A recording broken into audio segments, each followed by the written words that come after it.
ಜೆಡಿಎಸ್ನಿಂದ ಕಾಂಗ್ರೆಸ್ಸಿಗೆ ಹೋಗಿ ಕಾಂಗ್ರೆಸ್ನಲ್ಲಿ ಟಿಕೆಟ್ ಸಿಗದೆ ಬಿಎಸ್ಪಿಗೆ ಹೋಗಿ ಬಿಎಸ್ಪಿಯಿಂದ ಬಿಜೆಪಿಗೆ ಹೋಗಿದ್ದ ಅಖಂಡ ಶ್ರೀನಿವಾಸ ಮೂರ್ತಿ ಮತ್ತೆ ಜೆಡಿಎಸ್ಗೆ ಬರ್ತಾ ಇದ್ದಾರೆ. ಹೆಚ್ಚು ಕಡಿಮೆ ಕನ್ಫರ್ಮ್. ಅದೇ ರೀತಿ ಜೆಡಿಎಸ್ನಿಂದ ಕಾಂಗ್ರೆಸ್ಸಿಗೆ ಹೋಗಿದ್ದ ಇಕ್ಬಾಲ್ ಅನ್ಸಾರಿ ಕೂಡ ಮರಳಿ ಮಾತೃಪಕ್ಷಕ್ಕೆ ಬರುವ ಸಾಧ್ಯತೆ ಕಾಣಿಸ್ತಾ ಇದೆ. ಕಾಂಗ್ರೆಸ್ನಲ್ಲಿ ಕಡೆಗಣನೆ ಮಾಡಿದ ಕಾರಣಕ್ಕೆ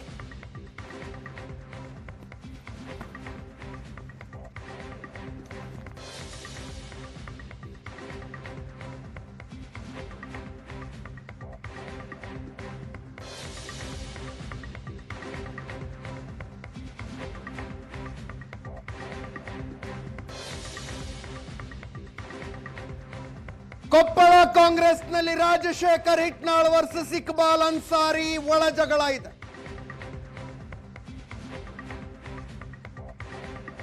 ಕಾಂಗ್ರೆಸ್ನಲ್ಲಿ ಕಡೆಗಣನೆ ಆಗಿದೆ ಇಕ್ಬಾಲ್ ಅನ್ಸಾರಿ ಅವರದ್ದು. ಎಸ್ಐಆರ್ ಬೂತ್ ಮಟ್ಟದ ಪ್ರತಿನಿಧಿಗಳ ನೇಮಕದಿಂದ ಇಕ್ಬಾಲ್ ಅನ್ಸಾರಿ ಅವರನ್ನು ಕೈಬಿಡಲಾಗಿದೆ. ಸಂಸದ ರಾಜಶೇಖರ್ ಹಿಟ್ನಾಳ್ಗೆ ಜವಾಬ್ದಾರಿ ಕೊಟ್ಟಿದ್ದಾರೆ.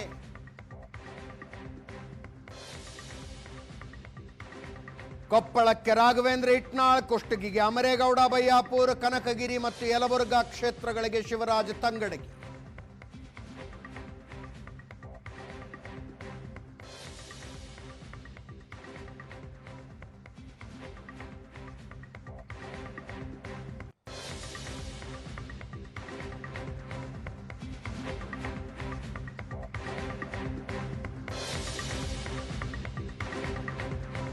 ಅವರು ಮರಳಿ ಜೆಡಿಎಸ್ಗೆ ಬರ್ತಾರೆ ಅನ್ನುವ ಚರ್ಚೆ ಇದೆ. ಬೆಂಬಲಿಗರ ಮೂಲಕ ದೇವೇಗೌಡರಿಗೆ ಶುಭಾಶಯಗಳನ್ನು ಕಳಿಸಿದಾರಂತೆ, ಹುಟ್ಟುಹಬ್ಬದ ಶುಭಾಶಯಗಳನ್ನು.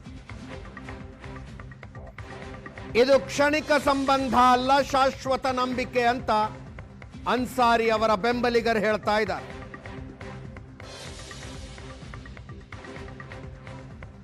ಸೋಷಿಯಲ್ ಮೀಡಿಯಾದಲ್ಲಿ ಬೆಂಬಲಿಗರ ಪೋಸ್ಟ್ಗಳು ಹರಿದಾಡ್ತಾ ಇದೆ.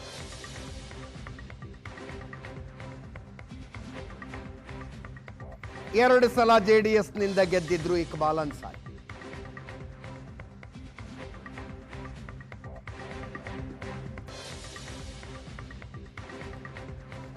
ಅಖಂಡ ಶ್ರೀನಿವಾಸ ಮೂರ್ತಿ ಮತ್ತು ಇಕ್ಬಾಲ್ ಅನ್ಸಾರಿ ಇಬ್ಬರನ್ನು ಪಕ್ಷಕ್ಕೆ ಮರಳಿ ಕರೆತರುವ ಮೂಲಕ 2028ರ ಚುನಾವಣೆ ತಯಾರಿ ಶುರು ಮಾಡಿದಂಗಿದೆ ಜೆಡಿಎಸ್.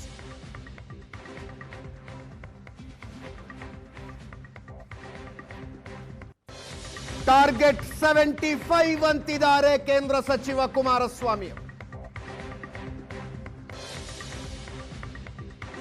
2028ರ ವಿಧಾನಸಭಾ ಚುನಾವಣೆಗಳಲ್ಲಿ 75 ಕ್ಷೇತ್ರ ಗೆಲ್ಲುವ ಗುರಿ.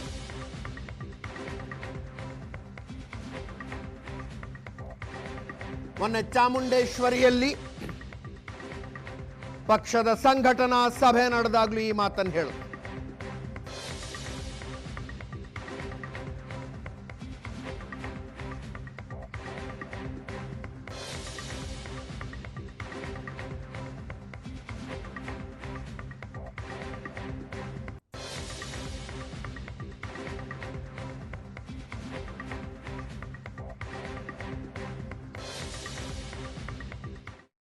ಜೆಡಿಎಸ್ ಪಕ್ಷವನ್ನು ಮುಗಿಸಿದ್ದೇವೆ. ನಾನಿದ್ದಾಗ 58 ಸೀಟ್ ಗೆದ್ದಿದ್ದು, ಇವತ್ತು 17 ಸೀಟಿಗೆ ಬಂದಿದ್ದಾರೆ ಅಂತಕ್ಕಂಥ ಮಾತನ್ನೇನು ಹೇಳ್ತಾರೆ ಪದೇ ಪದೇ.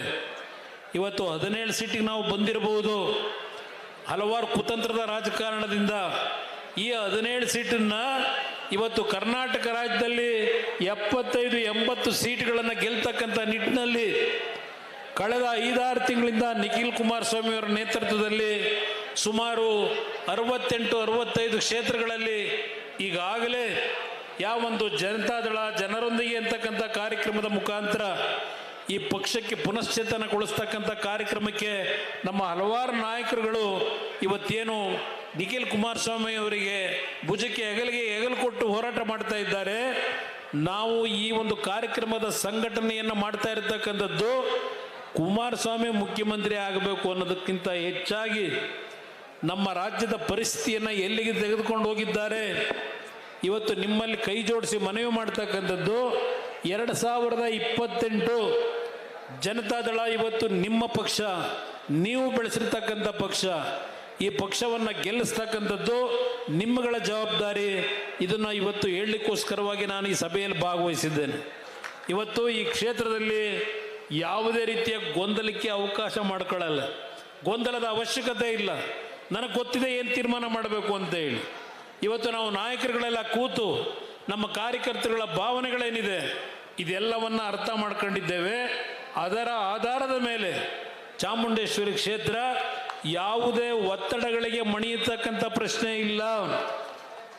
ಭಾಳ ಸೂಕ್ಷ್ಮವಾಗಿ ಹೇಳ್ತೇನೆ, ಯಾವುದೇ ಒತ್ತಡಗಳಿಗೆ ಮಣಿದೆ ನನ್ನ ಕಾರ್ಯಕರ್ತರಿಗೆ ಅಗೌರವ ಏನಾಗಿದೆ ಆ ಅಗೌರವವನ್ನು ಸರಿಪಡಿಸಲಿಕ್ಕೆ ನಿಮ್ಮಗಳ ಭಾವನೆಗೆ ಗೌರವ ಕೊಟ್ಟು ಈ ಕ್ಷೇತ್ರವನ್ನು ಪುನಃ ಜನತಾದಳದ ಭದ್ರಕೋಟೆ ಅಂತಕ್ಕಂಥದ್ದನ್ನು ನಿರೂಪಿಸ್ತಕ್ಕಂಥದ್ದಕ್ಕೆ ನಿಮ್ಮ ಮುಂದೆ ಒಂದು ಸಂದೇಶ ಕೊಡಲಿಕ್ಕೆ ಇವತ್ತು ನಿಮ್ಮ ಮುಂದೆ ಬಂದು ನಿಂತಿದ್ದೇನೆ.